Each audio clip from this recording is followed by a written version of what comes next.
ओमा चण्डाला प्रतिहतरयो यस्य प्रेम प्रवाहो लोकातीतोऽप्यहनजहो लोककल्याणमार्गम् त्रैलोक्येऽप्यप्रतिममहिमा जानकी प्राणबन्धो भक्त्या ज्ञानं वृतवरवपु सीतया यो हि रामः स्तब्धीकृत्य प्रलयकलितं वाहवोत्थं महान्तं हित्वा रात्रिं प्रकृतिसहजाम् अन्धतामिस्त्रमिश्रम् गीतं शान्तं मधुरमपि यः सिंहनादं जगर्ज सोऽयं जातप्रथितपुरुषो रामकृष्णस्त्विदानीं जय जय रामकृष्ण मञ्चकल्पतरु जय जय भगवान जगतेर गुरु जय जय गुरु माता जगत जननी रामकृष्ण भक्तिदात्री चैतन्यदायिनी जय जय रामकृष्ण इष्टगोष्ठीगण सबार चरण रेणु मागे ए अधम। श्री भगवानेर अशेष इच्छाय আমরা আজ সমবেত হয়েছি শ্রী শ্রী রামকৃষ্ণ পুঁথি থেকে পাঠ এবং আলোচনার উদ্দেশ্য নিয়ে। আমি কৃতজ্ঞ স্বামী দুর্গানাথানন্দজির কাছে, উনি শক্ত কোনো একটা বিষয় আমাকে বলতে বলেননি। এই বিষয়বস্তু নিয়ে বলতে বললে আমার খুব কষ্ট হয়, কারণ এত সময় কম, আমাদের ওখানে প্রচুর কাজ করতে হয়। আমি যেখান থেকে আসছি একবারে বলতে পারেন সমুদ্রের পাড়ে, সাগর পাড়ের গোপনপুর থেকে আসছি। একেবারে মানে আমার পোস্টিং দক্ষিণ 24 পরগনা হতে হতে এত দূরে গেছে, এরপরে পোস্টিং হলে সাগরের মাঝখানে হতে হবে, আর কোনো কোথাও হবে না আর কি। তো সেইখানে আমাদের যাওয়া আসাটা ভীষণ কষ্টের, গেলে আসতে ইচ্ছে করে না, আর একবার ওখান থেকে ফিরে এখান দিয়ে এলে আর যেতে ইচ্ছে করে না। এই যে 10 দিন ফিরে যাব, শেষের দিন যে কি মন খারাপ নিয়ে ফিরে যাই, ফিরে গিয়ে আবার ঠিকঠাক হয়ে যায়। কিন্তু আমাদের দ্বীপটা ভারী সুন্দর, 33 কিলোমিটার লম্বা, মাত্র 18 কিলোমিটার চওড়া, 2,60,000 লোক থাকি আমরা ওখানে। আমাদের ডাক্তারের সংখ্যা 3, মানে সবসময় আমরা মারামারি করছি ডাক্তারের অভাবে। আর শিক্ষার খুব হার বেশি, 94.5% লোক শিক্ষিত, এবং তার মধ্যে 68% হচ্ছে মহিলা। আর আমাদের একমাত্র জীবিকা হচ্ছে, একমাত্র ওয়ান অ্যান্ড অনলি, সেটা হচ্ছে চাষ। প্রত্যেক বছর ঝড় আসে, সব ভেঙে চুরে তছনছ করে দেয়, আবার সবাই বুক বাঁধে, আবার নতুন করে চাষ করে, আবার নতুন করে সব কিছু তৈরি হয়। এই ভাঙা গড়ার খেলাটা প্রত্যেক বছর আমরা দেখি, প্রায় প্রত্যেক বছর। যেগুলো কাগজ টাগজে প্রকাশ পায়, যখন ভাঙাটা একটু বেশি হয় তখন আপনারা জানতে পারেন, নাহলে প্রত্যেক বছর ছোটোখাটো সাইক্লোন আমাদের কাছে কিছু নয়। একজন থানার ওসি এসেছিলেন, তিনি বলছিলেন নামখানায় তার প্রথম পোস্টিং, যে 50 কিলোমিটার গতিবেগে হাওয়া চলবে, আমি মাইকিং করতে বেরিয়ে পড়েছি, দেখি কাউকে ঘরে ফেরাতে পারছি না, সবাই যে যার খেতে কাজ করছে। তারা বলল, থানাবাবু আমরা 180 কিলোমিটার দেখেছি, 50 কিলোমিটারটা আমাদের কাছে নস্যি। জগতের মানুষ ওখানকার মানুষের এত পরিশ্রম করতে হয়, এই যে আমাদের শহর বা সভ্য মানুষদের যে অন্য কোনোভাবে নেবেন না কথাটা, পিএনপিসি করার যে সময়, এইটুকু সময়ও তারা পায় না। সারা দিন প্রচণ্ড, সূর্য উঠলেই প্রচণ্ড পরিশ্রম করতে থাকে, আর রাত হলে আর তাদের দ্বিতীয় কোনো চিন্তা নেই, ঘুমিয়ে কাদা হয়ে যাবে। ফলে খুব কালচার্ড লোক নন, শিক্ষিত বটে, তবে খুব কালচার্ড নন, কিন্তু ভারী সৎ ওখানকার মানুষরা, ভীষণ সৎ। দুটি ভীষণ ভালো গুণ আছে। একটা হচ্ছে ওখানকার মানুষরা পরমুখাপেক্ষী নন। আপনি যাই করুন না কেন, আপনাকে 3 দিনের বেশি কিচ্ছু করতে দেবে না। আমাদের যদি সুপার সাইক্লোন হয়ে যাওয়ার পর রিলিফ চলছে খাওয়ার, আমরা 3 দিনের বেশি কখনো দিতে পারিনি। ওদের রান্নাঘরগুলো একটু দুর্বল, সেই কারণে একটু দ্বিধাগ্রস্ত হয়ে যায়, কিন্তু তারপরে 3 দিনের বেশি আর কোনো রকম কিছু নেই। আর 2 হচ্ছে একেবারে আত্মনির্ভরশীল, এই খুব সৎ আর কি। সারা রাত যদি সাইকেল খেতে পড়ে থাকবে, কেউ ফিরেও তাকাবে না। এখনো পর্যন্ত বাইরের পৃথিবীর সঙ্গে আমাদের কোনো যোগাযোগ নেই, এই লঞ্চে করে এপার ওপার আসতে হয়, বোধহয় এখনো পর্যন্ত এই সততাটা ধরে রাখা আছে। আর খুব বেশি দিন ইলেকট্রিসিটি আসেনি বলে এই মিডিয়া মারফত যে নানা রকম যে জিনিসগুলো আসে, পলিউশন, সেই পলিউশনগুলো এখন এসে আমাদের পৌঁছয়নি। এমনিতেই পরিবেশ খুব ভালো, 100% পলিউশন ফ্রি। আপনি সারাদিন ঘুরে বেরিয়ে আসুন, নাক পরিষ্কার করুন, একটুও ধুলো পাবেন না, এত সুন্দর জায়গা আমাদের। কিন্তু এই ভীষণ রকমের প্রাকৃতিক দুর্যোগ, প্রকৃতির নানা রকমের ভ্রুকুটিগুলোকে সহ্য করতে হয়। শ্রীরামকৃষ্ণ ওখানে এসেছেন 1928 সালে। আমাদের কন্টাই আশ্রম 100 বিঘে জমি পেয়েছিল, সেই জমির চাষ করবার জন্য এক ব্রহ্মচারী আসেন চাষ দেখার জন্য, এবং তিনি ওই দেখতে দেখতে দেখেন ওখানকার মানুষরা খুব সফিস্টিকেটেড নয়, তাই ছেঁচা বেড়ার ঘর আর খড়ের চাল দিয়ে 1928 সালে 26শে এপ্রিল আমাদের প্রথম স্কুল তৈরি হয়। এই স্কুল এতদিন প্রায় 96 বছর ধরে সাগরের মানুষদের সেবা, এবং এটা আমাদের ওখানকার প্রথম বিদ্যালয়। এই এতদিনে আমরা হায়ার সেকেন্ডারি স্ট্যান্ডার্ডে উঠলাম আর কি। মানুষজন ভীষণ রকম, যেখানে রামকৃষ্ণ মিশনটা খুব বড় প্রভাব ওদের জীবনে আছে। শ্রীরামকৃষ্ণের ভক্ত প্রায় সবাই, যেখানেই দীক্ষা হোক না কেন শ্রীরামকৃষ্ণের ভক্ত প্রত্যেকেই। প্রত্যেক বাড়িতে গিয়ে দেখবেন অনেক দেবতার মাঝখানে একেবারে অত্যন্ত মর্যাদার সঙ্গে শ্রীরামকৃষ্ণের ছবি আছে, যদিও তারা বড় একটা আশ্রমে আসেন না উৎসবাদী ছাড়া, কিন্তু শ্রীরামকৃষ্ণের প্রতি তাদের ভীষণ ভালোবাসা, ভীষণ ভক্তি। এমনকি যে লঞ্চগুলো যাতায়াত করে এপার থেকে ওপার, তারাও দাবি করে তাদের যদি শ্রীরামকৃষ্ণের ছবি দেওয়া হয়, সেই লঞ্চের ভেতরেও শ্রীরামকৃষ্ণের ছবি আছে। আমরা আজকে যে অংশটি পড়ব সেটা পুঁথি সম্পর্কে বলা দরকার। পুঁথি মূলত বেশি লেখাপড়া জানা মানুষদের জন্য নয়, অল্প শিক্ষিত মহিলাদের জন্য লেখা হয়েছিল পুঁথি। পুঁথিকার শ্রীরামকৃষ্ণের মহাপ্রয়াণের পর যখন তার বাড়ি ময়নাপুরে ফিরে যান, তার মা তার আশা, দীর্ঘদিন তিনি আসেননি, আসার জন্য তিনি সত্যনারায়ণের ব্রত রেখেছিলেন। সেই সত্যনারায়ণের যে ব্রত কথা পড়া হয়, সেই ব্রত কথা যখন পড়া হচ্ছিল, তখন পুঁথিকারের মনে হয়েছিল এইরকম পুঁথি আকারে যদি শ্রীরামকৃষ্ণ জীবন লেখা হয়, যে সমস্ত মায়েরা লক্ষ্মীর পাঁচালি পড়েন তারাই শ্রীরামকৃষ্ণ জীবনে পড়লে তাদের মধ্যে প্রভাব পড়বে, এবং মায়েরা যদি ভালো হয় তার সন্তানেরাও ভালো হবে। বাবারা অনেকেই এসেছেন, কিন্তু এই পুঁথি কিন্তু মায়েদের জন্য, মায়েদের উদ্দেশ্যেই লেখা। কিন্তু তার খুব অল্প বিদ্যা ছিল, ভীষণ রকমের অল্প। অক্ষর জ্ঞান শেখাতেন জোড়াসাঁকোর ঠাকুরবাড়ির লোকেদেরকে। তিনি গিয়ে নরেন দত্তকে দিয়ে ধরলেন। নরেন দত্ত তাকে বললেন যে ইংরেজ কবি সিডম্যানের কথা বললেন। সিডম্যান একজন দেবদূতের দর্শন পেয়েছিল। দেবদূতের দর্শন পাওয়ার পর তার ভেতরে কাব্যিক প্রতিভার বিকাশ হয়েছিল। নরেন দত্ত তাকে বললেন, যদি দেবদূতের দর্শনে কাব্যিক প্রতিভা বিকাশ হয়, তুমি তো স্বয়ং ঈশ্বরকে দেখেছ, তোমার ভেতরে কাব্যিক প্রতিভার বিকাশ হবে। 5 জন প্রায় মূর্খ বলতে পারেন, এরা তাকে সাহায্য করেছিলেন। একজন হলেন শ্রীমা সারদা দেবী, আরেকজন হলেন স্বামী যোগানন্দজি মহারাজ, আরেকজন স্বামী নিরঞ্জনানন্দজি মহারাজ, প্রসন্নময়ী, আর আরেকজন হচ্ছেন রুক্মিণী দেবী। ইনি হলেন সীতানাথ পাইনের বড় মেয়ে। মা সকলকে একসঙ্গে জোগাড় করেছিলেন, এবং এরা ছাড়াও যারা শ্রীরামকৃষ্ণকে ছেলেবেলায় দেখেছিলেন সেটি জোগাড় করেছিলেন। সবাইকে জোগাড় করে প্রথম খণ্ড রচিত হয়। প্রথম খণ্ডের নাম ছিল ভগবান শ্রীরামকৃষ্ণ পরমহংসদেবের পরমহংস চরিত। আমি ভুল বলছি, নামটা হচ্ছে ভগবান শ্রীরামকৃষ্ণ পরমহংসদেবের চরিতামৃত। এটা প্রথম খণ্ড। এটি যখন যায় শিকাগোতে, স্বামীজি খুব খুব প্রশংসা করেছিলেন। তার মূল কথা হচ্ছে, আমরা তো খুব এতে ভালোবাসি, নানা রকম অলৌকিক জিনিসে ভালোবাসি। শ্রীরামকৃষ্ণ সম্পর্কে তখন অলৌকিক ভাবনা ভীষণভাবে ছড়িয়ে যাচ্ছিল। তিনি লিখেছিলেন, তার কি আর কোনো কাজ ছিল না? মদের বোতলকে ডিগুপ্তের ওষুধ করা ছাড়া আর তার কোনো কাজ ছিল না?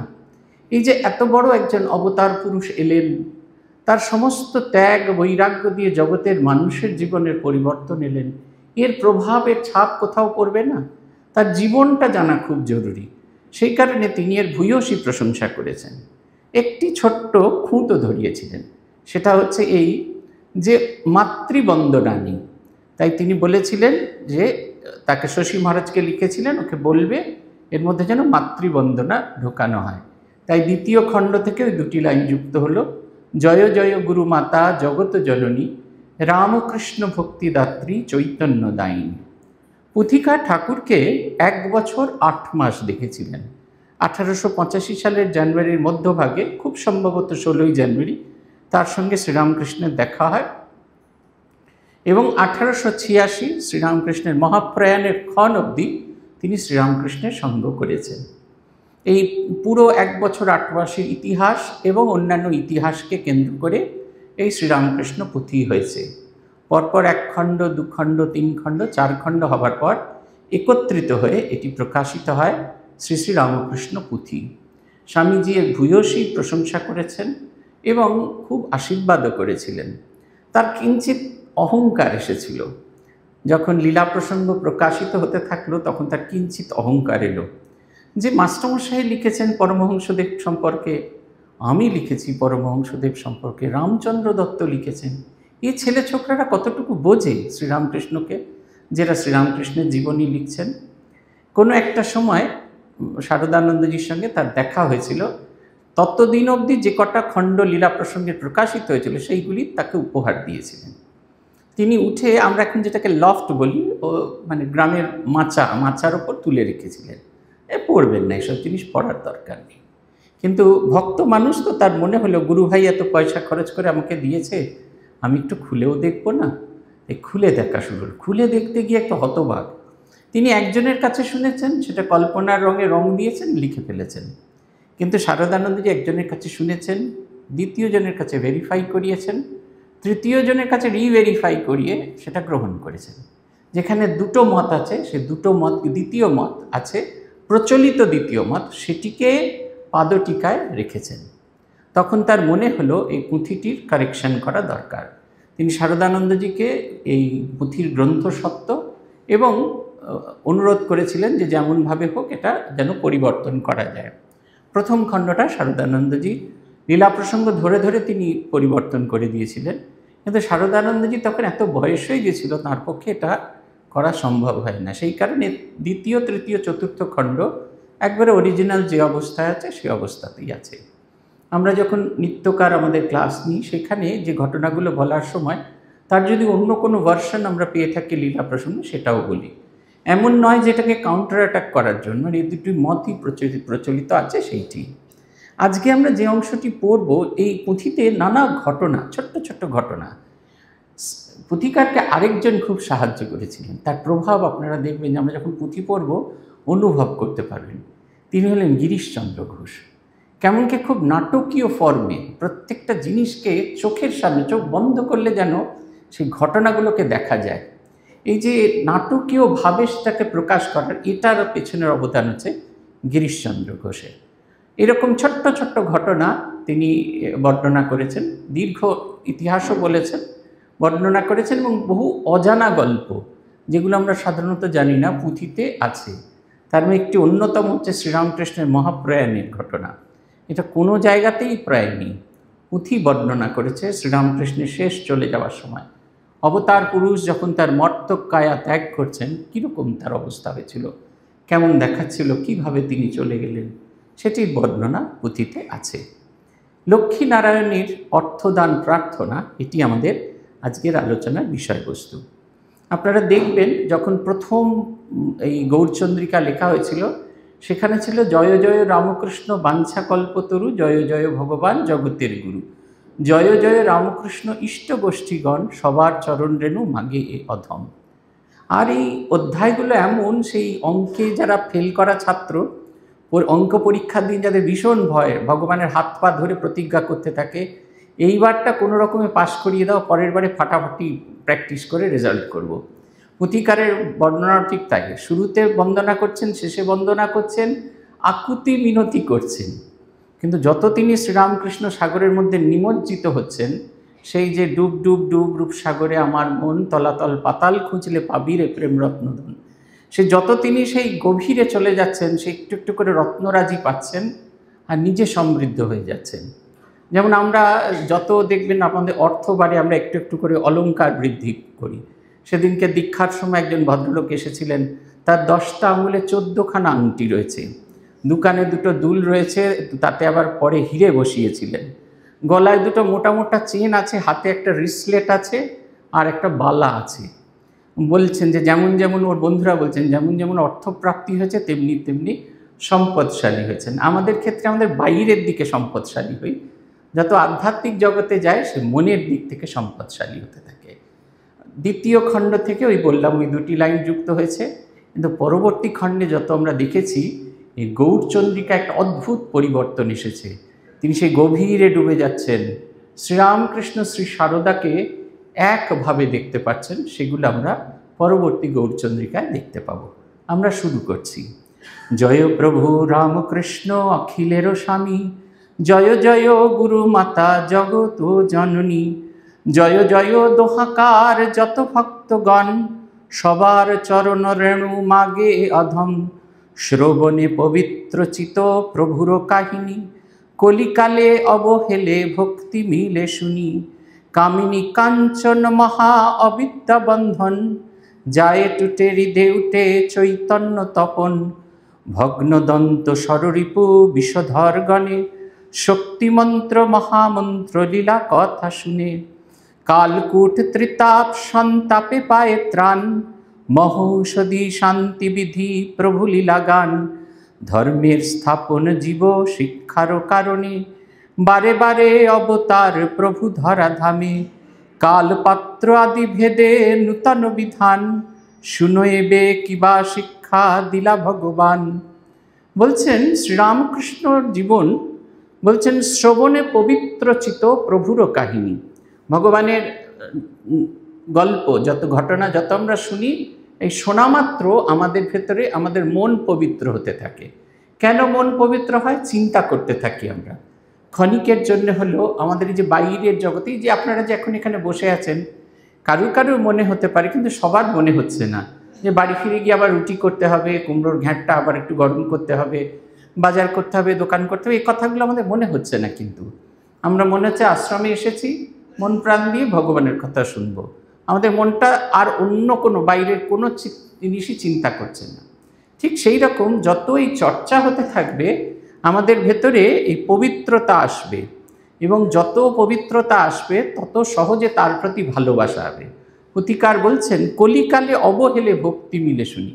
ভক্তি তো খুব সহজে পাওয়া যায় না, কিন্তু বলছেন এই চর্চা শ্রীরামকৃষ্ণ জীবন চর্চায় অবহেলায় সহজেই আমরা তার প্রতি ভালোবাসা আমাদের তৈরি হয়। দ্বিতীয় কি লাভ হয়? বলছেন কামিনী কাঞ্চন মহা অবিদ্যা বন্ধন, যায় টুটে হৃদে উঠে চৈতন্য তপন। এই যে আমাদের বাসনা এবং তৎপ্রাপ্তির জন্য আমাদের যে চেষ্টা, এটা যে সবসময় আমাদের ঘুরে ঘুরে মরিতাই মিছিমিছি ডরিতাই করছি, তার থেকে আমাদের চলে যায়। আমাদের উচ্চ চিন্তা করতে গেলে নিম্ন চিন্তার জিনিসগুলো আস্তে আস্তে হারিয়ে যায়।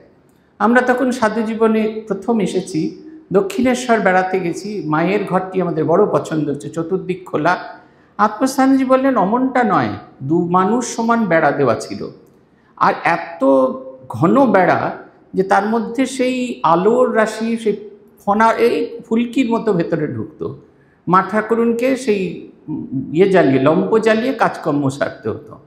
সেইখানে তিনি আছেন, রান্নাবান্না করছেন, সকলকে নিয়ে আছেন, আর সেই সিঁড়ির তলায় যে ঘর, সেই সিঁড়ির তলার ঘরে বসে তিনি রান্না করছেন।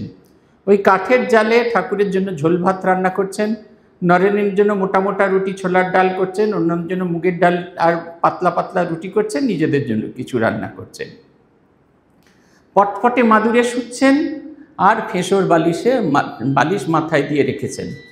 বলছেন অথচ তার রিয়াকশানটা কীরকম না, রিয়াকশানটা হচ্ছে এই, মনে হচ্ছে হৃদয়ে যেন আনন্দের পূর্ণ ঘট স্থাপিত হয়ে আছে।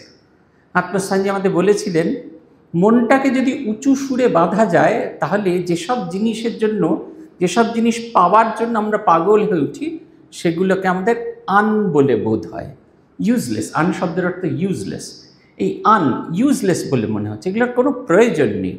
বলছেন শ্রীরামকৃষ্ণর জীবন চিন্তা, তার লীলা করলে আমাদের এই যে কামনা এবং তৎপ্রাপ্তির উদ্দেশ্য, যে আমাদের যে চেষ্টা, সেটা মিথ্যে হয়ে যাবে, অপ্রয়োজনীয় হয়ে যাবে, সেটা আমাদের কাছে কোনো প্রয়োজনীয়তা থাকবে না।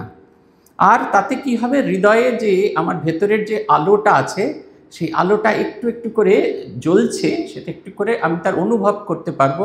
আর যত আমি পবিত্র হব, যত আমার মন এগিয়ে যাবে, আমার ভেতরের আলোটা একটু একটু করে জ্বলতে থাকবে, আমি একটা নতুন মানুষে রূপান্তরিত হব। ভগ্নদন্ত ষড়রিপু বিষধরগণে শক্তিমন্ত্র মহামন্ত্র লীলা কথা শুনে। বিষধর সাপের প্রথমেই বিষ দাঁতগুলো ভেঙে দেওয়া হয়, যাতে সে আর কাউকে ক্ষতি করতে না পারে। ঠিক সেই রকম ভগবানের লীলা আমাদের যে ষড়রিপু যে দাঁত ফোটাচ্ছে, তার বিষ দাঁতগুলোকে ভেঙে দেয়। আর ত্রিতাপ আমাদের থেকে কষ্ট, বলছেন কালকূট ত্রিতাপ সন্তাপে পায় ত্রাণ, মহৌষধি শান্তিবিধি প্রভু লীলাগান। ভগবানের লীলাগানে আমাদের জীবনেরই যে ত্রিতাপের কষ্ট, আধ্যাত্মিক, আদি ভৌতিক, আদি দৈবিক, এই যে কষ্ট, এর থেকে আমরা মুক্তি পেয়ে যাই। ঈশ্বরকে চাই, তাকে পাবো, এবং তাকে পাওয়ার চিন্তাই আমাদের জীবনের সব হয়ে যায়। তার মানে সংসার থেকে মুক্তি পাচ্ছি তা নয়, সংসারেই আছি, যে যেখানে আছে সে সেখানেই থাকে, কিন্তু তার জীবনটা একটা নতুন খাতে বইতে থাকে। শ্রীরামকৃষ্ণ জীবনে দেখবেন বলছেন, তিনি তার কথাতে আছে, নৌকা জলে থাকুক তাতে তার কোনো ক্ষতি নেই, কিন্তু জল যেন নৌকার মধ্যে না প্রবেশ করে। নৌকায় যদি জলে না রাখি, তার নৌকার কোনো অস্তিত্বই থাকে না, কোনো প্রয়োজনই নেই। অতএব নৌকাকে জলে থাকতেই হবে, কিন্তু নৌকার জলে থাকার জন্য ব্যালেন্সিংয়ের জন্য একটু জলের দরকার হয়। সেই ব্যালেন্সিং করার জন্য যদি বেশি জল ঢুকে যায়, সেই নৌকা ডুবে যাবে। তাই বলছে নৌকা জলে থাকুক তার কোনো ক্ষতি নেই, কিন্তু জল যেন নৌকার মধ্যে না প্রবেশ করে। সংসারী জীব সংসারে থাকুক তাতে কোনো ক্ষতি নেই, সংসার যেন তার ভেতরে প্রবেশ না করে। আমাদের সাংসারিক চিন্তা ভাবনা যদি আমাদের প্রকাশ করে মানুষ থেকে আমাদের জন্তুতে রূপান্তরিত করে, তাহলে সে সংসারের কোনো প্রয়োজন নেই। এই শ্রীরামকৃষ্ণ জীবন আমাদের উচ্চ থেকে উচ্চতর পর্যায়ে উঠে যেতে সাহায্য করে। স্বামীজি লিখছেন না বলরাম বসুকে, পশু ছিলেন মানুষ হয়েছেন দেবতা হবেন। এই যে উত্তরণের ঘটনা, আমাদের ভেতরে পাশবিক বৃত্তিকে ত্যাগ করে মনুষ্য বৃত্তি ধারণ, মনুষ্য বৃত্তিকে ছেড়ে আমরা দেবত্বে রূপান্তরিত হব। মানুষটা আমি এক থাকবো, কিন্তু ভেতরের খোল নলছে বদলে যাবে। এই জন্মে ঘটালে মোর জন্ম জন্মান্তর। এই জীবনের ভেতরেই একটা নতুন জীবনের গল্প আমরা দেখতে পাব। পুথিকার লিখছেন যে অবতার পুরুষ প্রতি যুগে আসেন, বারবার আসেন, প্রত্যেকবার একটা নতুন মেসেজ, শুধু নতুন মেসেজ নয়, in a very refined way also, খুব একবারে পরিশীলিতভাবে, যে যুগের জন্য যেটুকু প্রয়োজন ততটুকু। ভূতেশানন্দজি দীক্ষা দেওয়ার সময় বলেছিলেন, অবতার বরিষ্ঠ কথাটা বলতে গিয়ে স্বামীজি তার গুরুবন্দনা করছেন না। প্রত্যেক যুগের অবতার আসেন একটা নির্দিষ্ট অসুরকে নিধন করতে, এবং সেই অসুরকে নিধন করার জন্য যতটুকু শক্তির প্রয়োজন ততটুকু শক্তি ব্যবহার করেন। তারপরে পরবর্তী যে আছে তাকে বেশি শক্তি ব্যবহার করেন। মায়েরা দেখেছেন, আপনাদের অনেকেরই 2-3টে করে যাদের সন্তান আছে, প্রত্যেকের জন্য একরকম আপনারা রাখেন না। যে ছেলেটি খুব চুপচাপ, একটু ঘুমিয়ে পড়েছেন, ডেকে দিন। হ্যাঁ, বলছেন যে লোকটি খুব চুপচাপ, সে যে বাচ্চাটি বেশ চুপচাপের হাতটা বাড়িয়েছে কেকের দিকে, মা করলেন, তার সঙ্গে সঙ্গে সে বন্ধ হয়ে গেল। আরেকটা ছেলে আঙুলটা ঠেকাতে গেছে, মা তার পিঠে ঘাই ঘাই করে 2টো থাপ্পড় মেরে দিল। আর যে ছেলেটা শয়তান, সে একটুখানি ক্রিম তুলে খেয়ে নিয়েছেন, মা তাকে মারতে মারতে নিয়ে যান, ঘরের ভেতর ঢুকিয়ে দিয়ে দরজা বন্ধ করে। সে লাথি মারে, কাঁদে, সব কিছু করে, মা তাকে কিছুতেই খোলেন না। তারপরে যখন সে শান্ত হয়ে যায় তখন দরজা খুলে দেয়। দেখুন, একই মা, তার প্রকাশটা আলাদা আলাদা। অবতার পুরুষ আসছেন, তার প্রকাশের গতিটা আলাদা আলাদা। এইবারে তিনি একটা অন্য রকমের জিনিস দিলেন। পুথিকার কি বলছেন? বলছেন, এ সময় ধর্মলোপ পায়ে ধরাতল, কামিনী কাঞ্চনা শক্ত সকলে কেবল, বড়ই বিরল ভগবত লুব্ধ প্রাণ, ধর্মচর্চা কথা মাত্র ধার্মিকের ভান। কামিনী কাঞ্চন ধর্ম আচরণ মূলে, রতিমতি শূন্য গুরু চরণ কমলে, নিঃসন্দেহে এত অন্ধ গোটা বসুন্ধরা, আঁখিতে যেমন নাই দৃষ্টিশক্তি তারা, অন্ধকারে ভ্রাম্যমান দিবস যামিনী, আধারে জ্ঞান যেন কিরণের খনি। দিনমণি করাকর প্রকাশক দিবা, অন্তরে আদতে নাই তিলকণা আভা। সে এই মতো এবে যত মানুষ সবাই, পরমার্থ বস্তু কিবা কোনো বোধ নাই। ধরায় অবিদ্যা তুলিয়াছে মহামায়া, এহেন সময়ে প্রভুদেব অবতার। অমানুষী ত্যাগ আচরিয়া ভগবান, বিষে ঘেরা জীবে দিলে শিক্ষারও বিধান। কঠোর প্রভুর ত্যাগে হেন কোথাকার, কামিনী কাঞ্চন জ্ঞান বিষেরও ভাণ্ডার। কামিনী সম্বন্ধে কত বলিয়াছি মন, এইবারে শুনো কাঞ্চন বিবরণ। এত ছটা ঘটা পূর্ণ শ্রীপ্রভুর কাজ, অধমুখ শরত দিনে সে পেয়ে লাজ। ধরায় না পারে দেখাইতে মুখ খুলে, মাঝে মাঝে ঢুকে তাই মেঘেরও আড়ালে। প্রভুর মহিমা গান মহাজ্যোতিষ্মান, কেবল পাষণ্ডিকা না পায় সন্ধান। পুথিকার বলছেন যে জগৎ ঠাকুর যে সময় এসেছিলেন, সে সময় মানুষ একটা দিশেহারা অবস্থা হয়েছিল। প্রথম কথা হচ্ছে ধর্মের যে সংজ্ঞা, ধর্ম যে আমাকে উন্নত করে, আমি যে মানুষ এই বোধটাকে জাগ্রত করে, এইটা আমাদের চলে গেছিল। আমরা আচার অনুষ্ঠান এগুলোকেই ধর্ম বলে মনে করি। আপনাকে যদি বলা হয় যে আপনি আপনার শোবার ঘরে ঢুকে দরজাতে দুবার মাথা ঠেকাবেন, তারপরে খাটের 4টে ছত্রিতে 4বার মাথা ঠেকাবেন, আপনার খাটটার সামনে সাষ্টাঙ্গ হয়ে প্রণাম করবেন, পাশ বালিশটাকে একবার মাথা ঠেকিয়ে প্রণাম করবেন, মাথার বালিশটাকে একবার মাথা ঠেকিয়ে প্রণাম করবেন, তাহলে সারাদিনে আপনি একবারই ইয়েতে আসবেন, শোবার ঘরে আসবেন, বারবার আসবেন না। যত বেশি আচার অনুষ্ঠান, যত আমাদের নানা ধর্মমত আসতে থাকলো, মুসলিম খ্রিস্টান এই নানা ধর্মমত যে আসতে থাকলো, হিন্দু ধর্মের মানুষরা মনে করলেন গেল গেল গেল গেল, তারা নানা রকম আচার অনুষ্ঠান দিয়ে সেগুলোকে বাঁধার চেষ্টা করলেন। ওইভাবে কি মানুষকে বেঁধে ফেলা যায়? ভালোবাসাটাই যদি হারিয়ে যায়, সে সম্পর্ক আর যেমন টিকে থাকে না, ঠিক সেই রকম কোনো কিছু দিয়ে ওরকম বেঁধে রাখা যায় না। মানুষ ধর্মের সঙ্গে হারিয়ে ফেলেছিলেন, কি আচরণ করবেন সেটা বুঝতে পারছিলেন না। ইসলাম ধর্ম গ্রহণ করছিলেন, খ্রিস্টান ধর্ম গ্রহণ করছিলেন, ব্রাহ্ম ধর্ম গ্রহণ করলেন। এই খ্রিস্টান ধর্ম যে উপাসনার পদ্ধতি, উপনিষদ এই সমস্ত নিয়ে নিরাকার ব্রহ্মের সাধন করলেন, কিন্তু কোনো কিছুতেই তার শান্তি এলো না। এক নতুনভাবে এক মানুষ এলেন, তিনি দেখালেন যে আমরা যে যেখানে দাঁড়িয়ে আছি সেইখানেই যদি দাঁড়াই, সেই পথ দিয়েই যদি যাই, তাহলে অবশ্যই আমরা আমাদের অভীষ্ট পথ লাভ করতে পারবো। এটা হচ্ছে এক। আর একটা তীব্র ত্যাগ জীবনে এনে দেখালেন। এই যে যেটা নিয়ে আমরা ছোটাছুটি করছি, বিষয়ে বাসনা, কামিনী কাঞ্চনে বদ্ধ হয়ে আছি, এই চাই সেই চাই ওই চাই, চাই আর শেষ নেই, চাই আমাদের নাচিয়ে বেড়াচ্ছে, এটা যে ইউজলেস, এটা আমাদের বোঝানোর বারবার চেষ্টা করেছিলেন। এটা হচ্ছে কথা। দেখবেন আপনারাই বাড়ি গিয়ে আজকে গিয়ে নিজেদের ওয়ার্ড্রবগুলো একটু খুলে দেখবেন, যে সমস্ত পোশাক বিগত বছর, তার আগের বছর, তার আগের বছর কি 5 বছর আগে পুজোয় কিনেছেন, সেগুলো আর পরতে ইচ্ছা করছে না, কারণ সেই রঙগুলো আপনাকে আর মানায় না। অথচ কত মাথা ফাটাফাটি করেছেন, কোথায় কৃষ্ণনগর বাজার, কোথায় কলেজ স্ট্রিট, কোথায় বেনারসি এম্পোরিয়াম, কোথায় মান্যবার, সমস্ত ঘুরে ঘুরে ঘুরে ঘুরে সব জিনিসপত্র কিনেছেন, জোগাড় করেছেন, কিন্তু আজকাল আর পড়তে ইচ্ছা করছে না। ভেবে দেখুন, এই জিনিসটা আমাদের জীবনে হয়ে থাকে। এই ইউজলেস জীবন, ইউজলেস জিনিসকে আমরা জোগাড় করে রাখছি। দিনমপি রজনীম সায়ম প্রাত শিশির বসন্ত পুনরায়াত, কালক্রীড়তি গচ্ছত্বায়ু তদপি ন মুঞ্চতি আশাবায়ু। ভজ গোবিন্দম গোবিন্দম ভজ মূঢ়মতে, সম্প্রাপ্তে সন্নিহিতে কালে নহি নহি রক্ষতি ডুঙ্ক্রিঙ্করণ্যে। কাল চলে যাচ্ছে, সকাল চলে গিয়ে সন্ধ্যা আসছে, বর্ষা চলে গিয়ে বসন্ত আসছে, একটু একটু করে চলে যাচ্ছে। আমরা ভাবছি না বেশ আছি, চুলের কালার কালো থেকে সাদা হয়েছে, ঠিক আছে বার্গেন্ডি করে নেবো, কানে শুনতে পাচ্ছি না হিয়ারিং এড লাগাবো, চোখে দেখতে পাচ্ছি না ফার্স্ট ক্লাস ক্যাটারাক্ট সার্জারি করে বসিয়ে নেবো, ইমপ্লান্ট করে নেবো, চোখে লাগিয়ে নেবো। দাঁত খারাপ হয়ে গেছে, ঠিক আছে তুলে নিয়ে রিপ্লেসমেন্ট করে দেবো, সেখানে বসিয়ে নেবো। হাঁটু হচ্ছে না, সমস্যা কাটিয়ে দেবো। হৃদয়ের সমস্যা, বাইপাস সার্জারি করে নেবো। হাঁটুতে সমস্যা, হাঁটতে পারছি না, নি রিপ্লেসমেন্ট করে দেবো। আর যখন সেই জিনিসগুলো আসবে তখন কি হবে?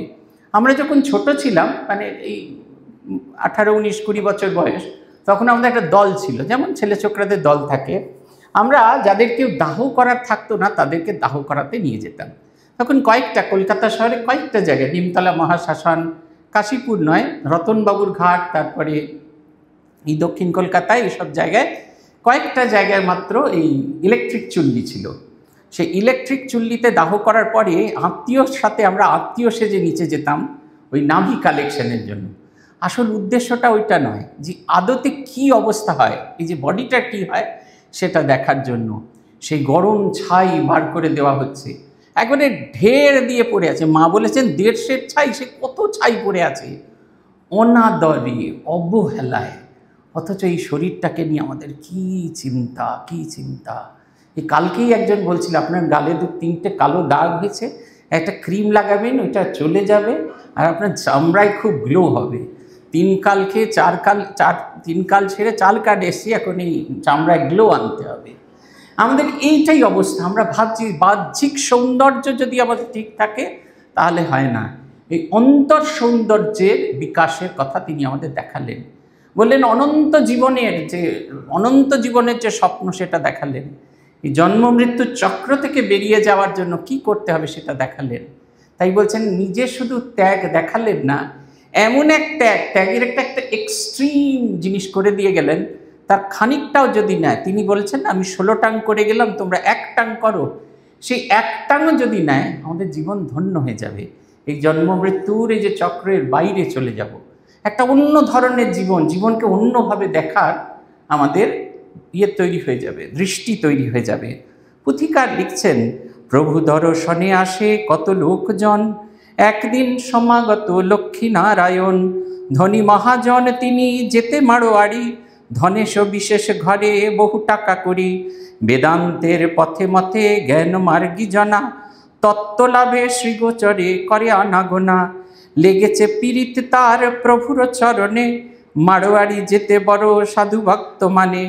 কর্মকাণ্ডে রতিমতি বহু ব্যয় করে, সাধু সেবা দিবারতি বিরক্ত না হয়।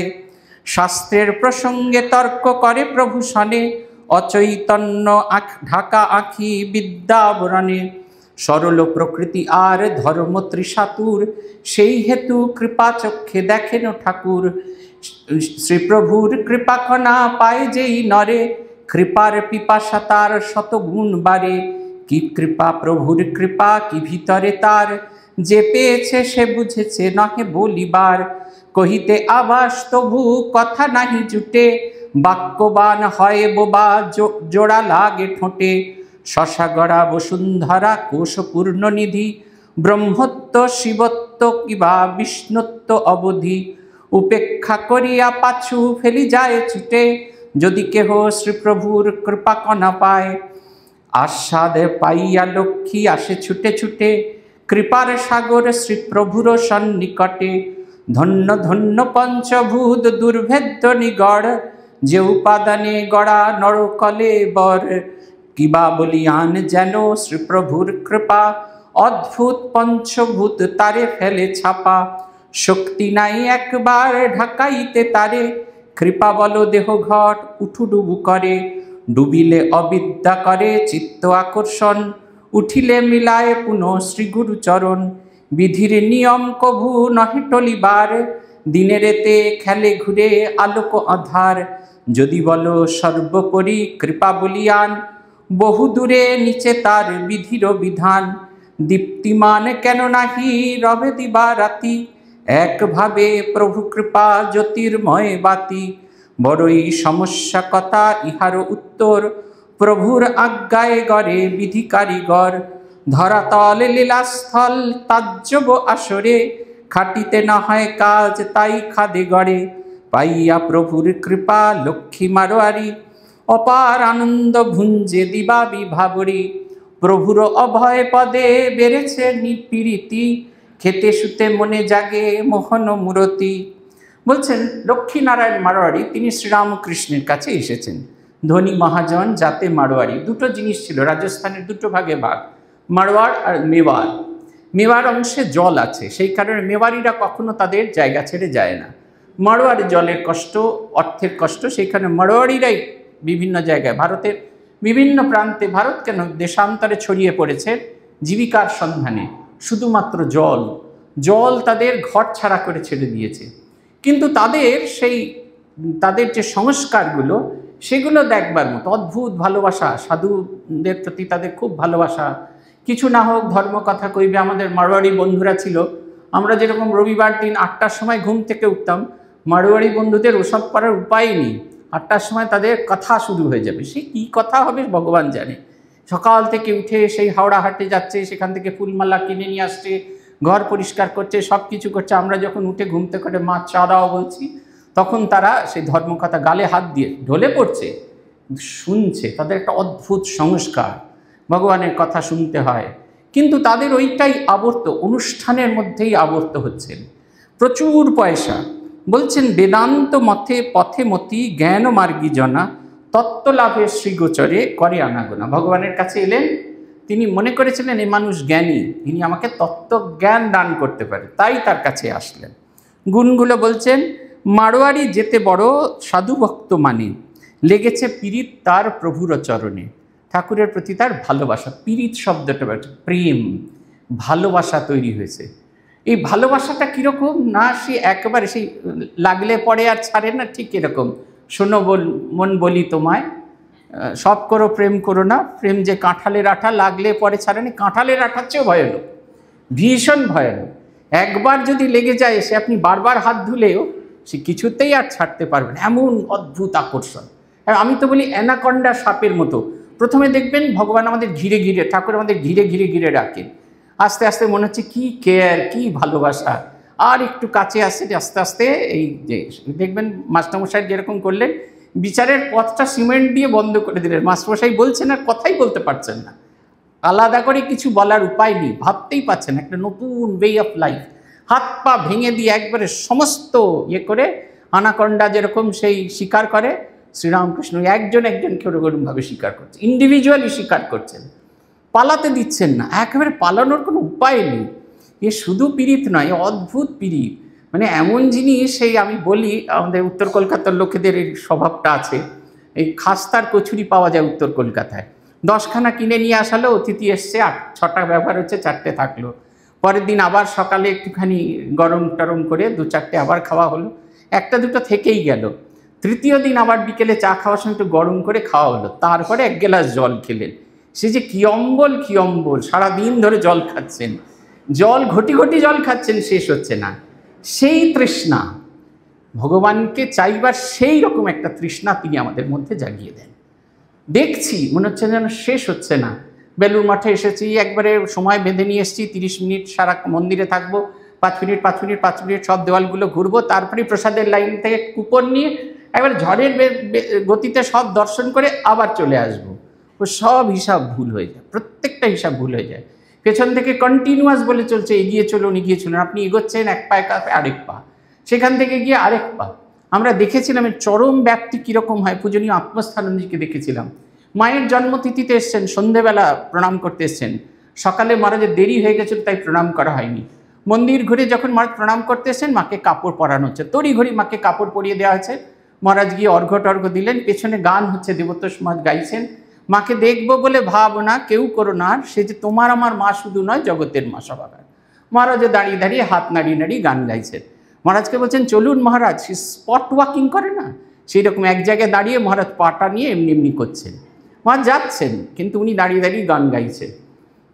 অবশেষে আমরা যখন দেখলাম খুব বিপদ হচ্ছে, প্রায় 20 মিনিট হয়ে গেছে, পূজনীয় বিমলাত্মাজিকে ধরে নিয়ে আসলো। মহারাজ বললেন আপনি যদি না যান তাহলে মায়ের কাপড় পরানো হবে না, মায়ের খেতে দেরি হয়ে যাচ্ছে। উনি বললেন তাই নাকি, আমাকে তো কেউ বলেনি মায়ের খেতে দেরি হবে, তাহলে আমি কখন চলে যেতাম। এই যে অদ্ভুত আকর্ষণ, বলছেন আছেন কিন্তু কিছুতেই ছেড়ে যেতে পারছেন না। তার শরীর, তাকে বলা হয়েছে মহারাজ চলুন, তিনি যেতে শুরু করেছেন, কিন্তু একটাই জায়গায় দাঁড়িয়ে আছেন। এটা হচ্ছে চরম অবস্থা। ঠাকুরকে একবার ডান দিক থেকে দেখবেন, ঘুরে গিয়ে বাঁ দিক থেকে দেখবেন, আবার ডান দিক থেকে দেখবেন, সরু করে দেখবেন, মোটা করে দেখবেন। আমরা ঠেলা শুরু করেছি, তবু মহারাজকে বার করতে পারছি না। এটা হচ্ছে চরম অবস্থা। কিন্তু আমাদের অবস্থাটাও এরকম হয়, এই কাঁচের পাশ থেকে এই কাঁচে এলাম, এগিয়ে চলুন আবারও কাঁচ, তারপরে এগিয়ে চলুন, ঘুরে গিয়ে পেছন দিয়ে আবারও কাঁচ, দেখেই চলেছি। এটা হচ্ছে তার আকর্ষণ, এমন ধরেন ছেড়ে যাওয়া যায় না।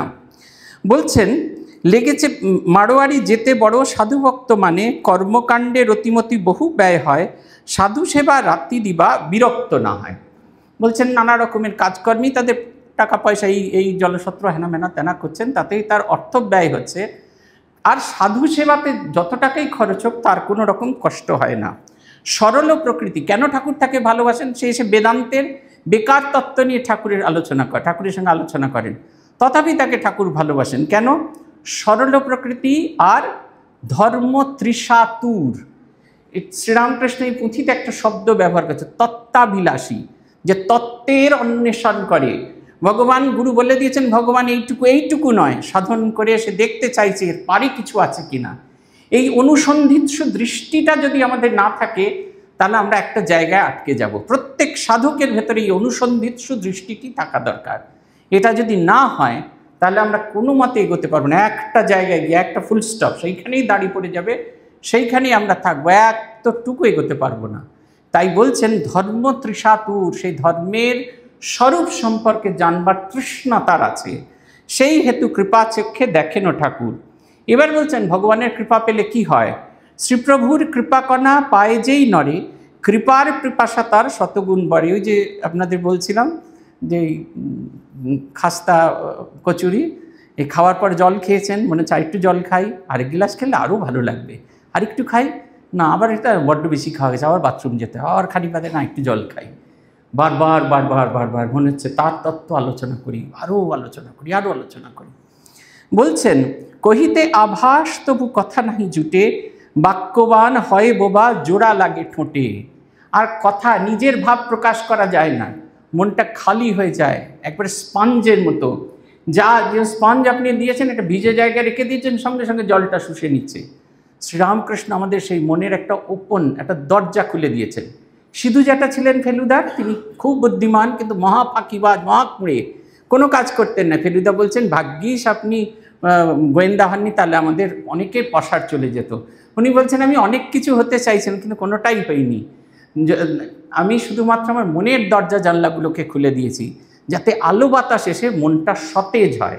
শ্রীরামকৃষ্ণের কাছে আসা এই একটি জিনিস তিনি দেখাচ্ছেন, নতুন কিছু বলেনি। একম সৎ বিপ্রা বহুধা বদন্তি, কত বছর আগে বলেছেন, সত্য এক, পণ্ডিতেরা তাকে নানাভাবে বলে, যত মত তত পথ যদি বলেন এক্স্যাক্ট তারই একটা নতুন ভার্সন।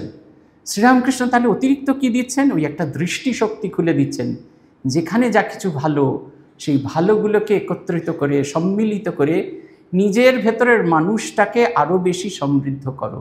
যেখানে যা কিছু ভালো, যেখানে যা কিছু আছে সেইগুলোকে নিজের ভেতরে নিয়ে নিজেকে সমৃদ্ধ করো।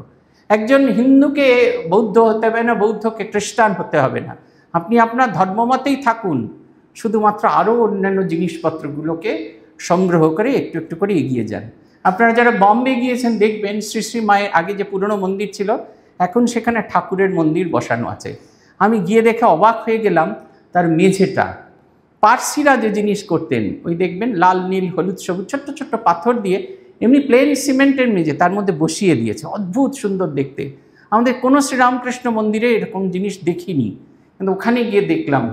ভাবছিলাম যে ওই আমাদের সম্বুদ্ধানন্দজি কী সুন্দর ভাবনা চিন্তা, যখন মন্দির ওপার থেকে এপারে সরে গেল তখন ওই জিনিসগুলোকে করে দেওয়া হলো, যাতে ওই যে পার্সিদের যে জিনিসটা সেটা দেখতে ভালো, অল্প খরচে ওটাকে মেনটেন করতে হবে, অল্প খরচে ওই একটা পরিবর্তন করে দেওয়া হলো। অসাধারণ জিনিস। আমাদের প্রত্যেকটা জিনিসের ভেতরে একটু যদি খোলা দৃষ্টিভঙ্গি রাখেন, যেখানে আপনি আছেন, শ্রীরামকৃষ্ণের চোখটিকে খুলে দিয়ে গেছেন আমাদের। বলছেন কৃপার সাগর শ্রী প্রভুর সন্নিকটে, আস্বাদে পাইয়া লক্ষ্মী আসে ছুটে ছুটে।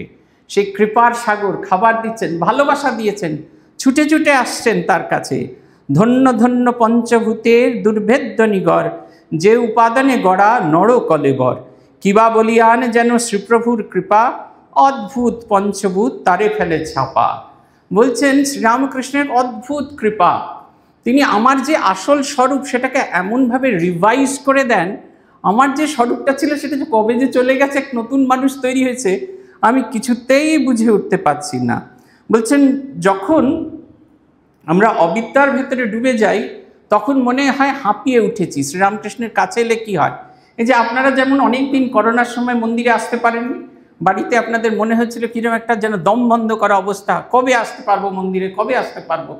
আবার যখন মন্দিরে এলেন কি স্বস্তি হচ্ছে, ঠিক সেই রকম বলছেন যখন আমরা শ্রীরামকৃষ্ণে আসার পর অবিদ্যাসাগরে ডুবে পড়ি, মনে হয় কি একটা হাঁসফাঁস অবস্থার মধ্যে আছি, তার থেকে বেরিয়ে আসতে চাইছি। আবার যখন সেখান থেকে বেরিয়ে আসি তখন তার উজ্জ্বল জ্যোতিতে নিজেকে আলোকিত হয়, মনে হয় আমি আগের চেয়ে আরও বেশি আলোকিত হয়ে গেছি। প্রভুর অভয় পদে বেড়েছে পিরতি, খেতে শুতে মনে জাগে মোহন মূরতি। এমন ভালোবাসা জেগেছে যে চোখ বন্ধ করলেও তাকে দেখতে পাচ্ছি, চোখ খুললেও তাকে দেখতে পাচ্ছি। এই পুঁথিতেই শ্রীরামকৃষ্ণের বিবাহ পর্যায়ে একটা ভারী সুন্দর কথা পুঁথিকার বলেছেন যে বিগত অবতারে কত রকমের গ্ল্যামার নিয়ে এসছেন, কিন্তু এই অবতারে শুধুমাত্র এই যে ফিজিক্যাল গ্ল্যামার কেন নিয়ে এসেছেন।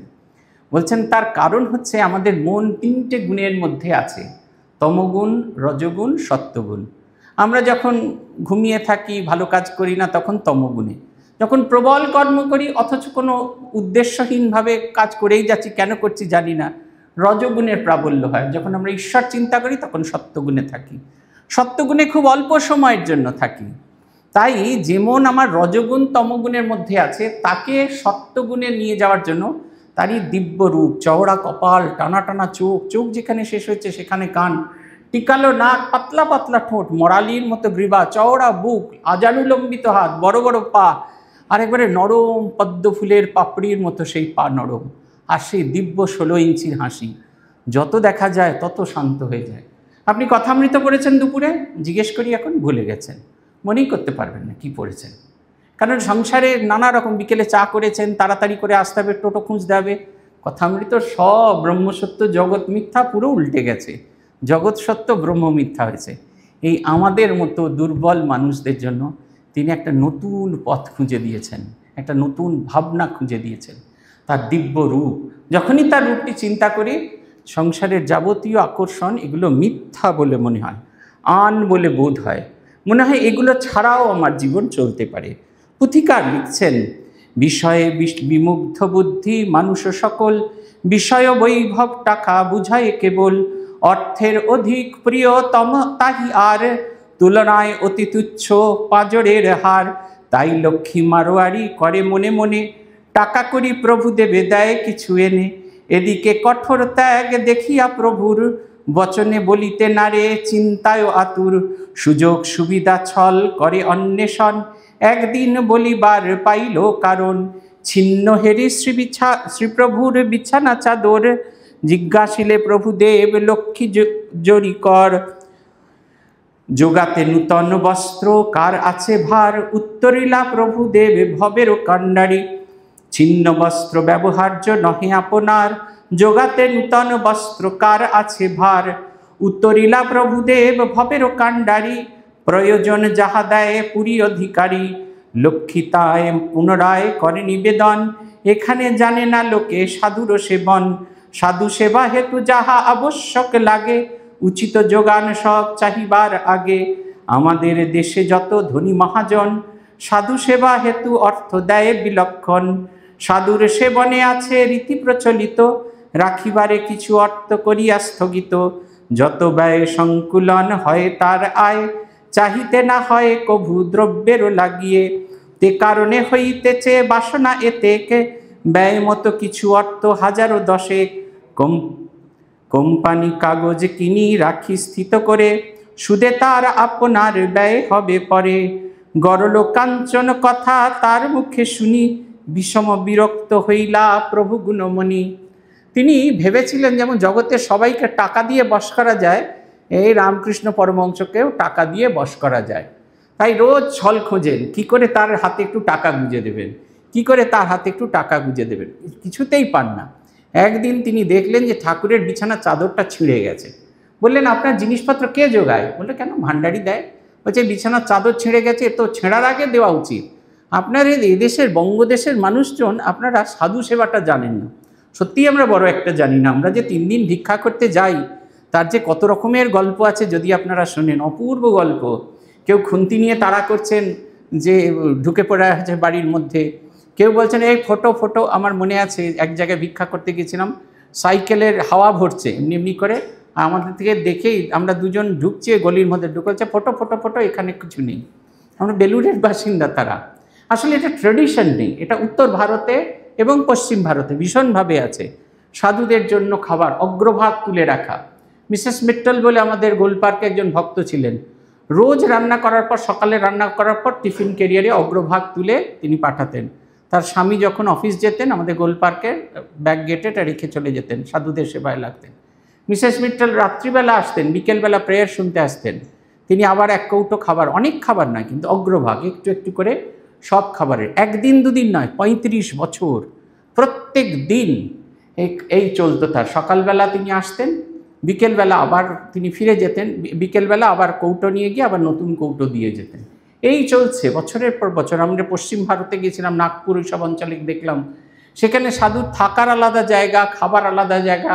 যার বেশি পয়সা আছে সে একটা আউট হাউসই তৈরি করে রেখেছে। এই ধরনের কনসেপ্ট আমাদের এই দেশে, আমাদের এই বঙ্গদেশে নেই। আমরা বাসি রুটি যেগুলো কাউকে দিতে পারছি না, কাউকে করতে পারছি না, এইগুলোই অপরের জন্য তুলে রাখি। এরকম যে রাখেন, সবাই রাখেন তা নয়, কিন্তু এরকম ব্যাপার আছে। তাই তিনি বললেন যে আমার খুব ইচ্ছা হয় কোম্পানির কাগজ, 10,000 টাকার কোম্পানির কাগজ। তখনকার দিনে ভাবুন, শ্রীরামকৃষ্ণের সময় 1860-টাটের ঘটনা, তখন তিনি বলছেন যে 10,000 টাকার কোম্পানির কাগজ কিনে রাখবেন। ঠাকুর এমন বিরক্তির ভাব প্রকাশ করলেন, দ্বিতীয়বার তার বলবার মতো সাহস হলো না। পুথিকার লিখছেন, বলিলেন কেন দাও অর্থ প্রলোভন, সব অনর্থের মূল অবিদ্যা কাঞ্চন, কণ্টক স্বরূপ অর্থ পরমার্থ পথে, কোনো প্রয়োজন মম নাহি হেন অর্থে, চিত্তমাত্র যার তিলমাত্র অর্থ ভাস থাকে, মহানন্দময়ী শ্যামা নাহি মিলে তাকে, এমেতে অর্থের কথা না কহিবে আর, সর্বনাশী অর্থে কাজ নাহিক আমার, শরীর রক্ষণ হেতু আবশ্যক যায়, সময়ে সকলই পাই শ্যামারও ইচ্ছায়, যতই বলেন প্রভু নাহি লক্ষ্মী নাহি শুনে, কথার উপর কথা হয় তার শনে, নিশ্চয় বুঝিল যাবে লক্ষ্মীনারায়ণ, প্রভু নিজে না করিবা কাঞ্চন গ্রহণ, তবু মারোয়ারি বহু জেদ করে পুছে, আপনার আত্মবন্ধু অনেক তো আছে, থাকিবে কাগজ কেনা অপরের নামে, শুনে প্রভু বলিলেন লক্ষ্মীনারায়ণে, আত্মীয় বন্ধুর নামে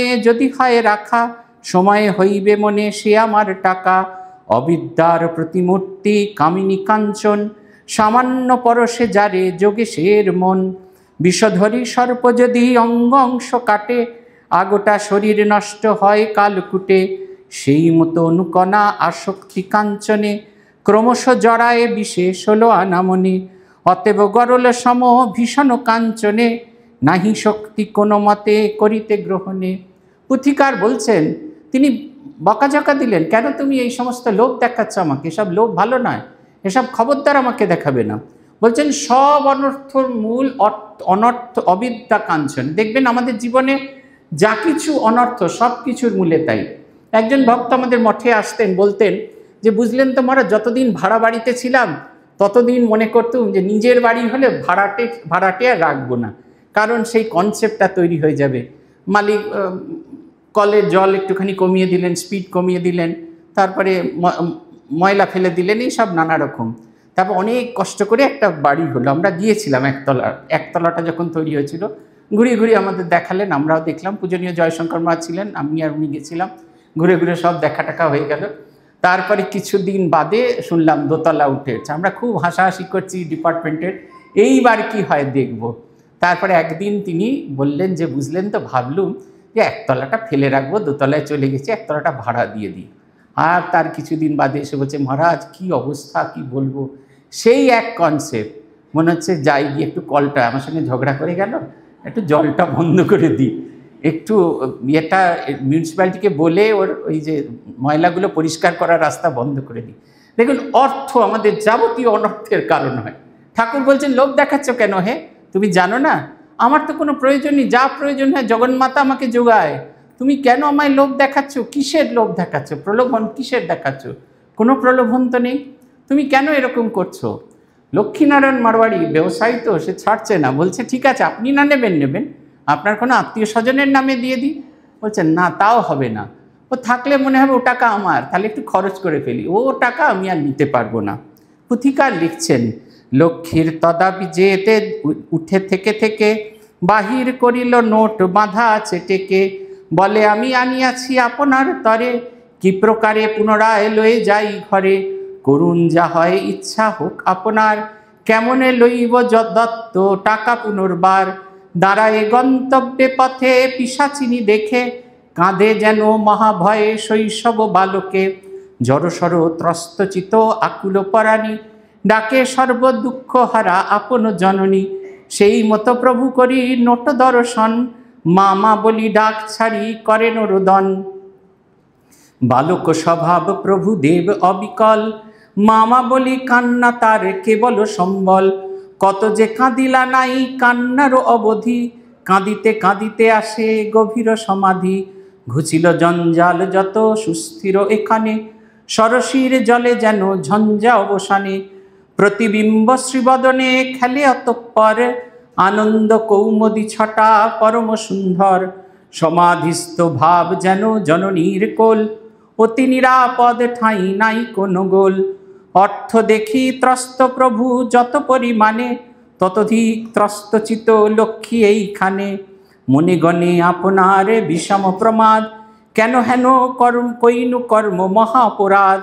যথাজ্ঞান ভালো কাজ বিপরীত ফল, হেন মহাত্মার যাহে চক্ষে ঝরে জল।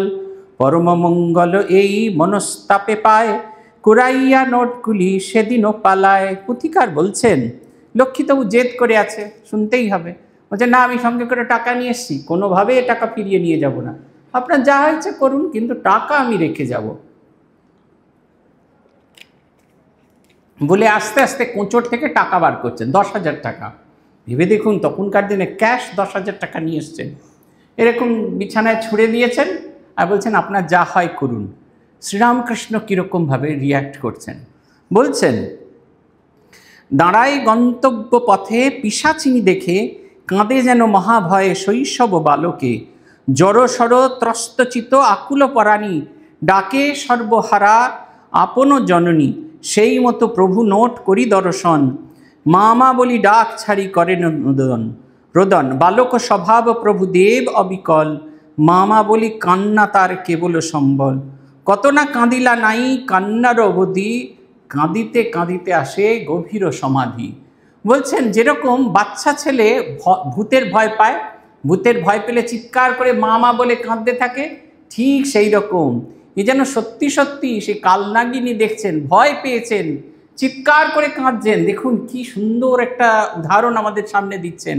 আমাদের যখন সমস্ত হাত পা বন্ধ হয়ে যায়, আমরা প্রভুর কাছে শরণাগতি চাই, তার কাছে চাই, শুধু তাকে ছাড়া আর কাউকে খুঁজে পাই না। চিৎকার করে যেন তিনি আমাদের দেখাচ্ছেন পথ, এইটা হচ্ছে একমাত্র পথ, বাঁচার একমাত্র পথ। নান্যা পন্থা বিদ্যাতে আয়নায়ু, এই আর পালানোর কোনো পথ নেই, তাকে ধরতে হবে। চিৎকার করে কাঁদছেন, অভিনয় করে দেখাচ্ছেন আমাদেরকে, কাঁদছেন।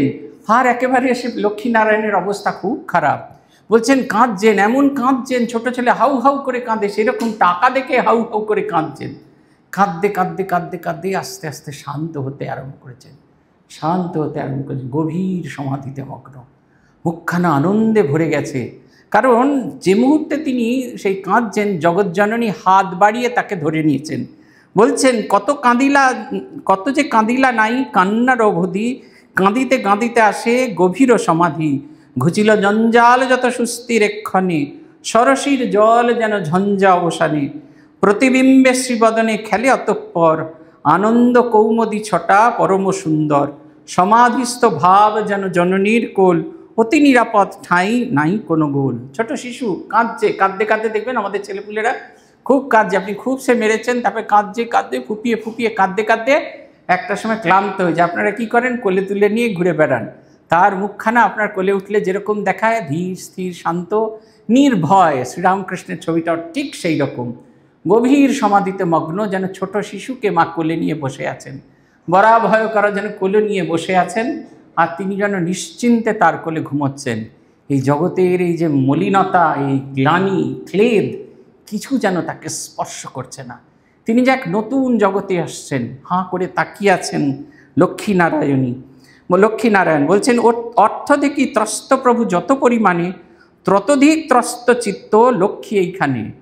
টাকা দেখে ঠাকুর যতটা না ত্রস্ত হয়েছিলেন, ঠাকুরের রিয়াকশন দেখে লক্ষ্মীনারায়ণের তার এরকম অবস্থা। তিনি তো ভালোবাসতেন, ভালোবাসার মানুষের কষ্ট হলে কত কষ্ট হয়। বলছেন, মনে গণে আপনার বিষম প্রমাদ, কেন হেন কইন কর্ম মহা অপরাধ, যথাজ্ঞানে ভালো কাজে বিপরীত ফল, যেন মহাত্মার যাহে হেন মহাত্মার যাহে চক্ষে ঝরে জল, পরম মঙ্গলেই মনস্তাপে পায়, কুড়াইয়া নোটগুলি সেদিনও পালায়। বলছেন যে তার খুব কষ্ট হতে থাকলো, শ্রীরামকৃষ্ণকে তিনি বড্ড ভালোবাসেন, তার কারণে তার চোখ দিয়ে জল পড়ছেন, তাই তার বড্ড কষ্ট হচ্ছে।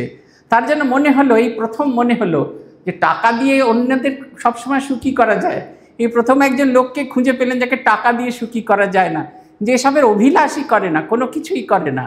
তাই তাকে এরকম কষ্ট পেতে দেখে তার ভীষণ মন কষ্ট হতে থাকলো। শ্রীরামকৃষ্ণ গভীর সমাধিতে মগ্ন, ইনি নিঃশব্দে সেই টাকাগুলো তুলে নিয়ে বাড়ি ফিরে গেলেন। পুথিকার একটা ছোট্ট জিনিস দিয়ে শেষ করছেন, যেটা দিয়ে আমরাও শেষ করব। বলছেন, মন তোর শিক্ষা হেতু শুনাই ভারতী, কল্যাণ নিদানে রামকৃষ্ণ লীলা গীতি। মন, এই যে এত কিছু হলো, এ তো শ্রীরামকৃষ্ণ গভীর সমাধিতে মগ্ন গেল, লক্ষ্মীনারায়ণ পালিয়ে গেল, তার ভুল বুঝতে পারলো। আমাদের কি হলো? আমাদের কিছু হওয়া দরকার তো। সেই গল্প আছে না, সে চোর চুরি করতে গেছে মন্দিরে, মন্দিরে চুরি করতে গিয়ে দেখছে যে দেবতার গায়ে যে পরিমাণ অলংকার আছে তাদের বড়জোর 7 দিন চলবে, কিন্তু তার যে চুরি করার বদনামটা লাগবে। সে ভাবলো তাহলে এসেছি যখন, ভাগবত পাঠ হচ্ছে, বসে বসে একটু শুনে যাই। ভাগবত পাঠ শুনতে শুনতে একটা ছেলের গল্প সেখানে বলা হচ্ছে। বলছে তার সারা গায়ে সবচেয়ে আকর্ষণ, তার সারা গায়ে অলংকার, মাথায় অলংকার, কানে অলংকার, নাকে অলংকার, গলায় অলংকার, কোমরে, হাতে, পায়ে, সর্বত্র। সে ভাবতে থাকলে এই ছেলের আমার কোথায় পাওয়া যায় একে জানতে হবে। পাঠ শেষ হওয়া মাত্র সেই পূজারীকে ধরেছে, বলো এই ছেলেকে কোথায় পাওয়া যায়। পূজারী তো ত্রস্ত, সে তাড়াতাড়ি তার প্রণামীগুলো, ধর তোমারই ঢেলা নিয়ে আমি কী করবো, ওই ছেলেটাকে আমার লাগবে। পূজারী বলল নিধুবনে আছে। সে পরের দিন সে হাঁটা দিল সেখান থেকে, 3 দিনের পথ অতিক্রম করে নিধুবনে গিয়ে পৌঁছলো। নিধুবনে পৌঁছানোর পরে সে সকাল হয়েছে, তখন সে পৌঁছেছে। এক অদ্ভুত বাঁশির আওয়াজ, তারপরে দেখছে একটা নয় 2টো ছেলে আসে, একটা কালো একটা সাদা, আর মাথা থেকে পা অবধি সোনা দিয়ে মোড়া, আনন্দে একবারে ফেটে পড়ছে। কিন্তু সেই যে হাসি আর তাদের সে চেহারা দেখে আস্তে আস্তে তার মনের পরিবর্তন হচ্ছে। সে যে চোর সে ভুলেই গেছে, কাছে গিয়ে এরকম কোমরে হাত দিয়ে বলছে, বলি হারি যাই বাপু তোমার বাবা মায়ে, ভোরবেলা এত অলংকার পরে কেউ এই জঙ্গলে পাঠায়, যদি চোর এসে চুরি করে নিয়ে যায়, নিজের যে চোর সেটা ভুলে গেছে, যে চোর যদি এসে চুরি করে নিয়ে যায়।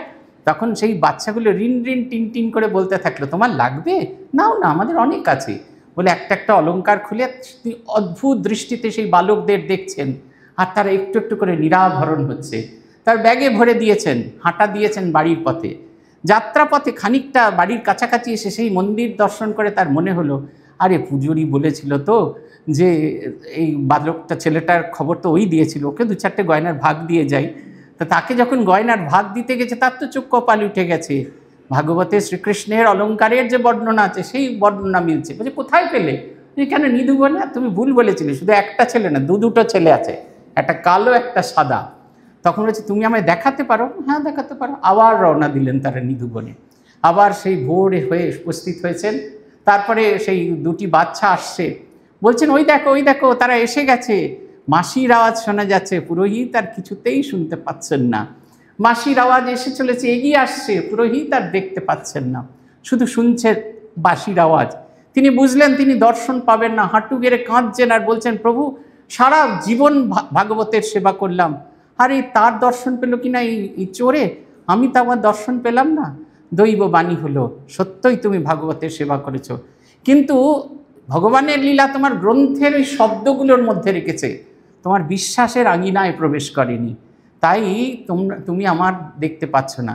কিন্তু শোনা মাত্র বিশ্বাসের আঙিনায় ভগবানের স্বরূপ প্রকাশিত হয়েছে, তাই ভগবানের স্বরূপ দেখতে পাচ্ছে। এই যে ভগবানই যে লীলা করছেন আমাদের জন্য, মন তোর শিক্ষায় তো শোনাই ভারতী।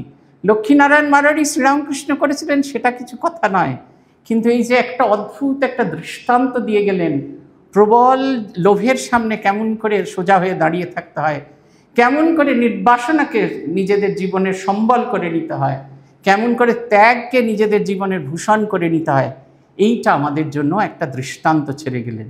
যত আমরা তার অভ্যাস করব, তত আমাদের জীবন সুন্দর হবে, তত আমাদের এই লীলা পড়াটা সার্থক হয়ে যাবে। আজ এই পর্যন্ত। জয় জয় রামকৃষ্ণ বাঞ্ছা কল্প তরু, জয় জয় ভগবান জগতের গুরু, জয় জয় গুরু মাতা জগত জননী, রামকৃষ্ণ ভক্তিদাত্রী চৈতন্য দায়িনী। জয় জয় রামকৃষ্ণ ইষ্ট গোষ্ঠীগণ, সবার চরণ রেণু মাগে অধম। ওম শান্তি শান্তি শান্তি। হরি ওম তৎসৎ। শ্রীরামকৃষ্ণার্পণমস্তু।